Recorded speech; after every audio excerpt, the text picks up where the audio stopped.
भारतीय जनता पक्षाकडून विरोधकांवर सूडबुद्धीनं कारवाई करत असल्याचा आरोप करत राष्ट्रवादी शरद पवार गटाकडून नागपूरच्या वरायटी चौकात आंदोलन करण्यात आलंय। यावेळी कार्यकर्त्यांकडून जोरदार घोषणाबाजी देत भाजप सरकारचा निषेध करण्यात आलाय। रोहित पवार यांच्यावर झालेली ईडीची कारवाई ही सूडबुद्धीनं करण्यात आली असल्याचा आरोप आंदोलकांनी केलाय। याच्यासाठी राष्ट्रवादी काँग्रेस पक्ष आज ह्या ज्या पद्धतीने ईडी, सीबीआय, इन्कम टॅक्सचा जो दुरुपयोग केला जात आहे, विरोधी पक्षाच्या नेत्यांना संपवलं जात आहे, याच्यासाठी आम्ही राष्ट्रवादी काँग्रेस पक्ष आज आंदोलन करत आहे।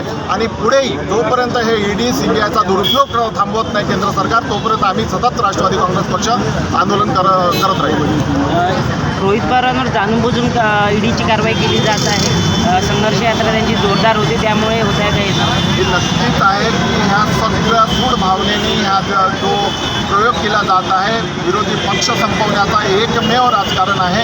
यांना देशामध्ये ज्यांचे जास्तीत जास्त सांसद निवडून आणायचे, जास्तीत जास्त स्टेटमध्ये सत्ता आणायची आहे, याच्यासाठी लोकांचे पक्ष फोडणे, विरोधी पक्षातील नेत्यांना अरेस्ट करणे, हाच एकमेव यांचा धर्म उरलेला आहे।